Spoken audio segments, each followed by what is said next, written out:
반갑습니다. 태백산직입니다. 한눈에 보는 세계 철학사 서양 현대 철학과 함께하고 계십니다. 오늘의 주인공 철학자는 후설이 되겠습니다. 후설, 많이 들어보지는 않는 철학자 같은데, 후설은 1859년 태어나서 1938년까지 살았던 인물입니다. 유대계 독일 철학자로서 현상학파를 창설했습니다. 원래 수학자로서 철학을 수학처럼 엄밀한 방법을 따르는 학문을 만들어 내려고도 시도했습니다. 그래서 개인적인 주관으로부터 분리된 순수 의식을 탐구했습니다. 따라서 현상학은 모든 선입견을 배제하고 마음에 직접 주어지는 것을 될 수 있는 대로 정확하고 완전하게 묘사하려고 했습니다. 이것이 하이데거, 사르트르의 실존주의의 기초가 되었습니다. 저서로는 유럽 학문의 위기와 선험적 현상학, 경험과 판단 등이 있습니다.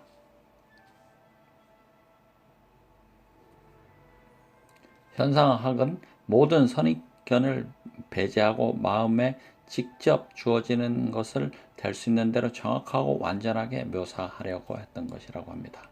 현상학은 모든 선입견을 배제하고 마음에 직접 주어지는 것을 될 수 있는 대로 정확하고 완전하게 묘사하려고 했던 것이 현상학입니다.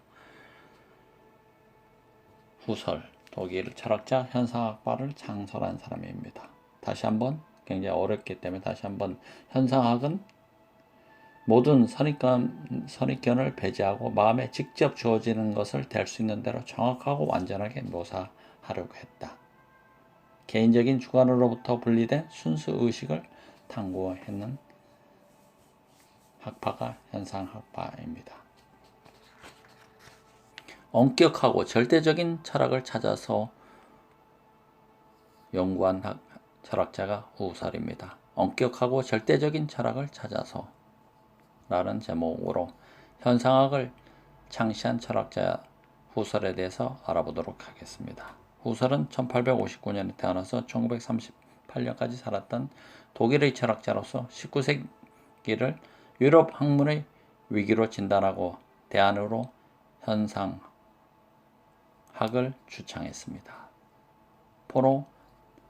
포노메놀로지입니다. 현상학은 포노메놀로지. 그는 원래 수학자로서 철학은 모름지기 가장 엄밀한 것을 다루는 엄밀학이라고도 얘기했습니다. 엄밀학, 현상학, 엄밀학. 그가 실증주의는 모든 초월적인 사변을 배격하고 관찰이나 실험으로서 검증할 수 있는 지식만을 인정하는 태도. 실증주의는 모든 초월적인 사변을 배격하고 관찰이나 실험으로서 검증할 수 있는 지식만을 인정하는 태도. 실증주의가 뭐냐? 모든 초월적인 사변을 배격하고 관찰이나 실험으로서 검증할 수 있는 지식만을 인정하려는 태도가 지배하던 19세기를 위기라고 규정한 까닭은 실증주의가 당연시한 의식을 확실하다고 보지 않기 때문입니다. 의식을 확실하다고 보지 않기 때문이다. 지금 후설이 나온 얘기에서 나온 것은 유럽 학문의 위기로 진단하고 대안으로서 현상학을 엄밀학이라도 했고, 실증주의는 모든 초월적인 사변을 배격하고 관찰이나 실험으로서 검증할 수 있는 지식만을 인정하는 태도.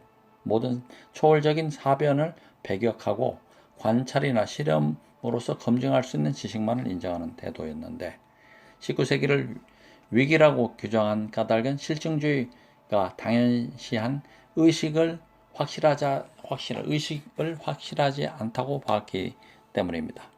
우리가 직접 눈으로 본 거, 의식하는 것을 믿을 수 있을 터인데도 의식을 우주에서 가장 커다란 수수께끼라고 얘기했습니다. 의식을 확실하다고 보지 않은 것은 의식을 우주에서 가장 커다란 수수께끼로 보았기 때문입니다.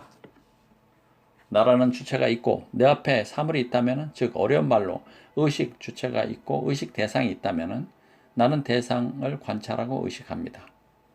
나라는 주체가 있고 내 앞에 사물이 있다면은, 즉 어려운 말로 의식 주체가 있고 의식 대상이 있다면은, 주체가 있고 대상이 있다면은 의식이라는, 나는 대상을 관찰하고 의식합니다. 이 과정이 절대적으로 객관적인 것일까요? 아니라는 것입니다. 잘 생각해 보면 의식은 외부의 사물처럼 고정된 실체로 존재하지 않는다는 것입니다. 의식은 외부의 사물처럼 고정된 실체로 존재하지 않는다. 의식은 실체처럼 속이 차 있고 스스로 완결된 것이 아니라 텅 비어 있고 항상 외부의 어떤 대상과 관련해서만 존재할 수 있다는 것입니다. 의식은 실체처럼 속이 차 있고 스스로 완결된 것이 아니라 텅 비어 있고 항상 외부의 어떤 대상과 관련돼서만 존재할 수 있다. 그렇다면 우리가 무언가를 인식할 때 어느 정도가 외부 대상의 반영이고 어느 정도가 의식 주체의 투영인지 알 수 없는 골치 아픈 문제가 발생한다는 것입니다. 우리가 뭔가를 인식할 때 어느 정도가 외부 대상의 반영이 되었는 것이고 어느 정도 의식 주체가 투영된 것인지 알 수 없어서 골치 아프다고 했습니다. 후설은 확실한 진리를 찾고자 한 데카르트를 철학의 제1차 전환으로, 훔의 회의론을 극복하려 한 칸트 철학을 제2 전환으로 규정했습니다. 현상학을 주장한 후설은 확실한 진리를 찾고자 한 데카르트를 철학의 제1 전환으로 보고, 훔의 회의론을 극복하려 했던 칸트 철학을 제2의 전환으로 규정했습니다. 그리고 진정 엄밀한 철학으로 전환하기 위한 최종 단계가 자신의 과업이라고 했습니다.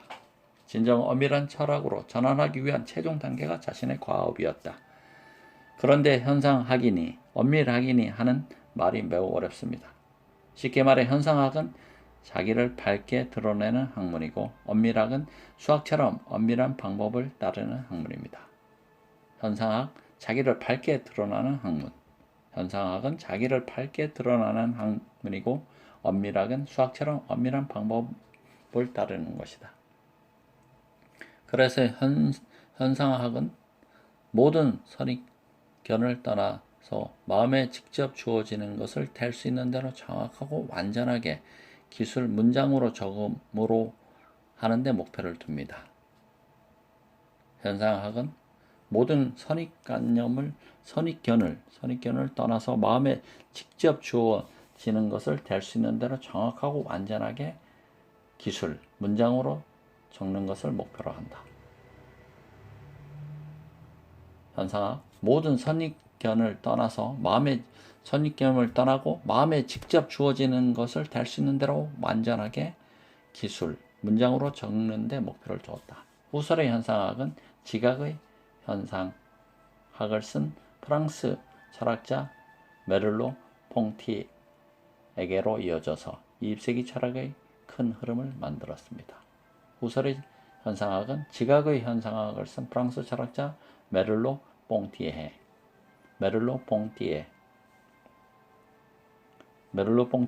이어져서 20세기 철학의 큰 흐름이 되었다. 현상학이.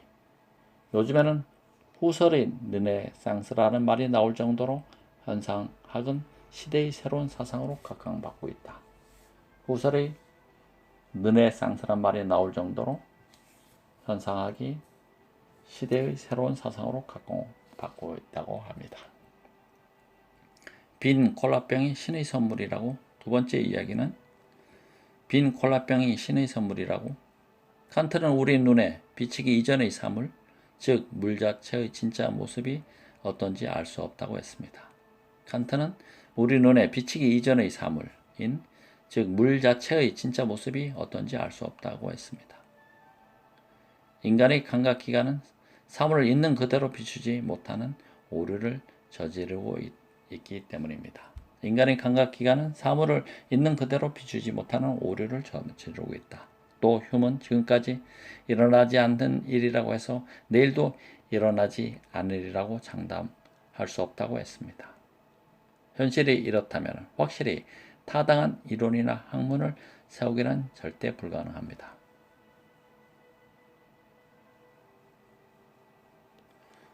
이런 상황에 후설은 확실하고 타당한 엄밀한 철학을 세우려고 했습니다. 과연 그것이 가능했을까요? 후설이 보기의 문제의식은 의식의 외부의 대상이 독립적으로 존재한다는 생각 자체에 있습니다. 후설이 보기에 생각하기에 문제의 시작은 의식의 외부의 대상이 독립적으로 존재한다는 생각 자체에 있습니다. 문제의 시작, 후설이 생각하는 문제의 시작은 의식의 외부의 대상이 독립적으로 존재한다는 생각 자체에 있습니다. 의식의 외부의 대상이 독립적으로 존재한다는 생각 자체에 있다. 그러니까 물 자체를 전제하고서 이것을 정확하게 파악하고 있는지 고민에 빠진다는 것입니다. 물 자체를 전제하고서 이것을 정확하게 파악하고 있는지 고민에 빠진다. 장님 코끼리 만지듯 한다는 속담처럼 누구의 눈에든 똑같이 보이는 외부 대상은 있을 수 없습니다. 누구의 눈에든 똑같이 보이는 외부 대상은 있을 수 없다.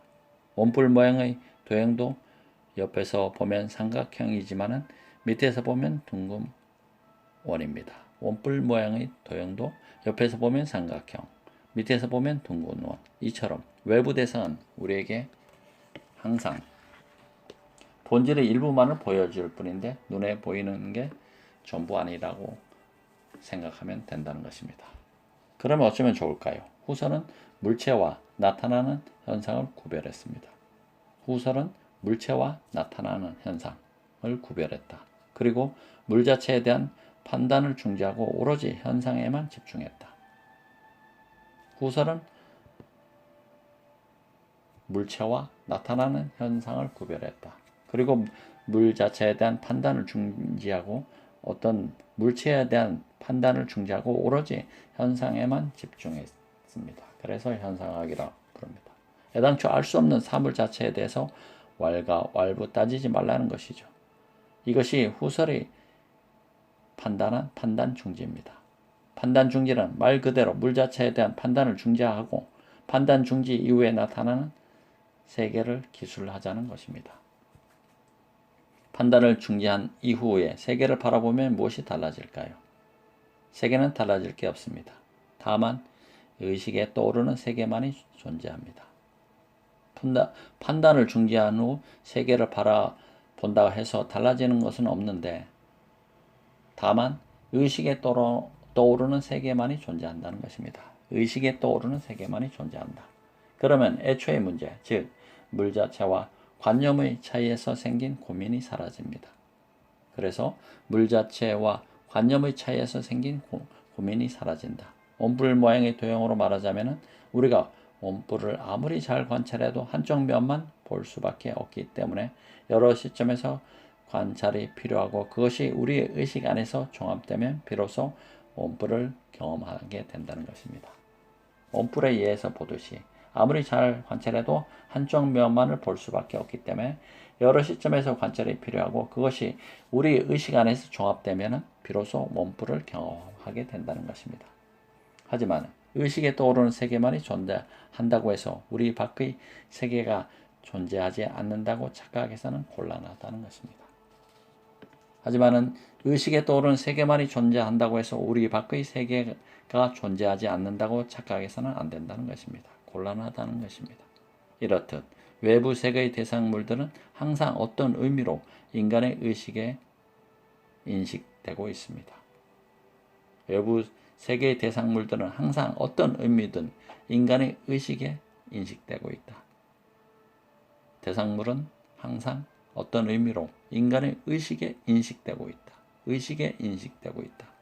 뒤집어 의식은 항상 어떤 대상과 관계를 맺으면서 의식은 항상 어떤 대상과 관계를 맺으면서 그 관계를 규정짓는 어떤 의미를 부여하는 성질을 갖는다고 말할 수 있다.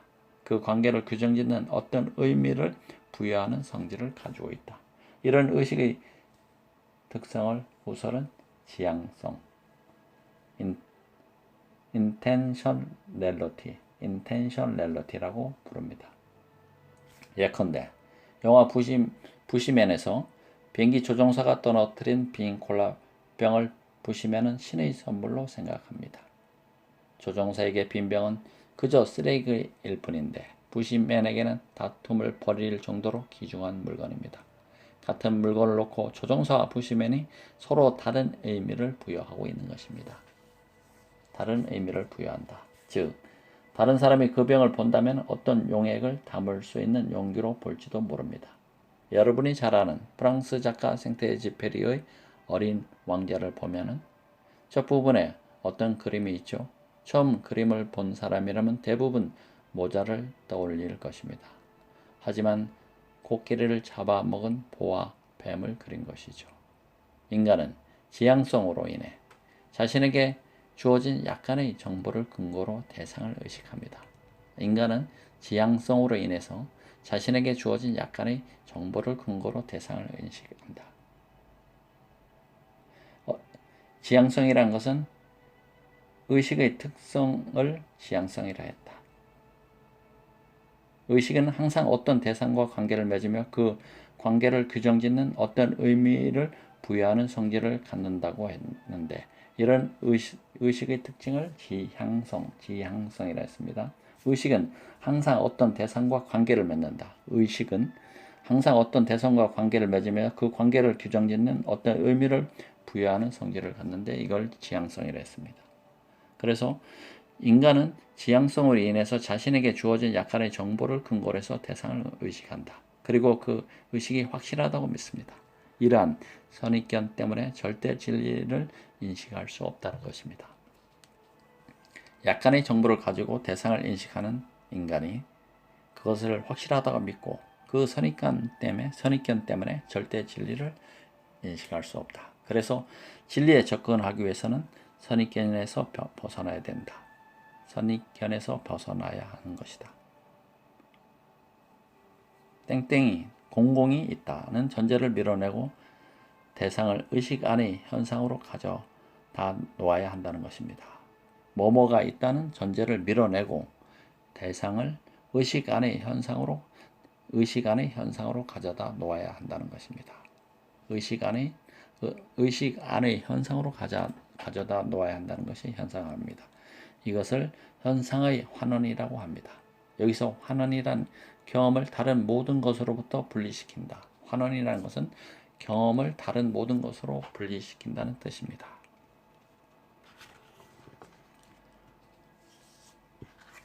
후설이 현상학에 대한 얘기입니다.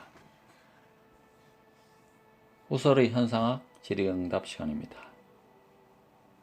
의식의 지향성 때문에 절대 진리를 인식하는 것이 불가능하다고 하는데 그 관념, 신념을 실제로 옮길 때 예상한 결과가 나오면 그것으로 진리를 판가름 내릴 수 있지 않겠습니까?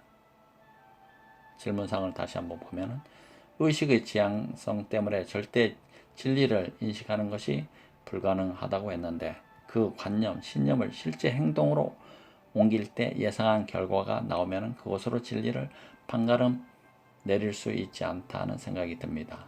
어떻게 생각하십니까? 답변사, 예, 그런 식으로 관념의 진리를 가보려고 한 것이 실용주의입니다. 관념의 진리를 가려 보려고 한 것이 실용주의이다. 그런 식으로 관념의 옳고 그름, 진리를, 진짜와 가짜를 가려보려고 한 것이 실용주의이다.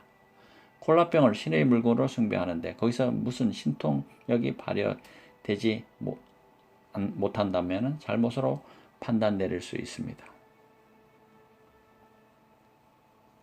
실용주의 철학자 제임스는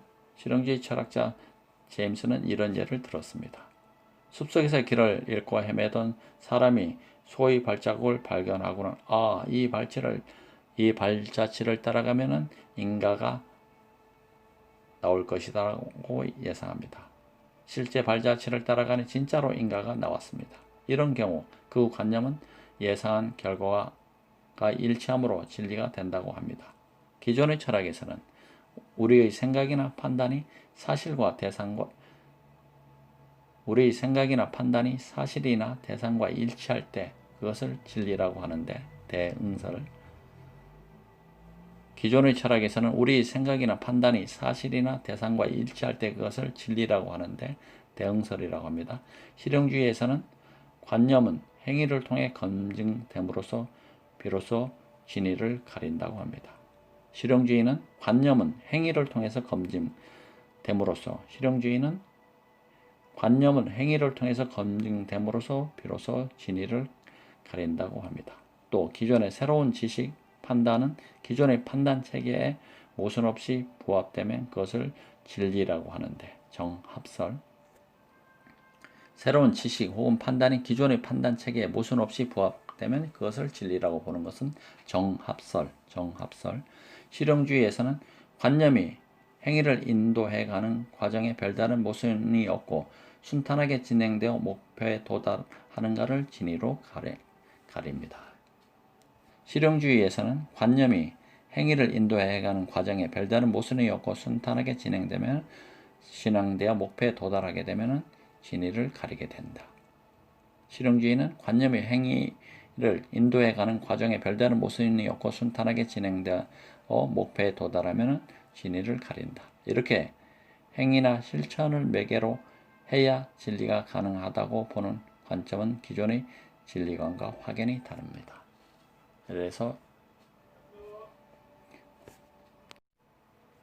이렇게 행위나 실천을 매개로 해야 진리가 가능하다고 보는 관점은 기존의 진리관과 확연히 다른 것입니다. 후설의 현상학에 대한 얘기였습니다. 태백산지기와 함께 해주셔서 감사합니다. 고맙습니다.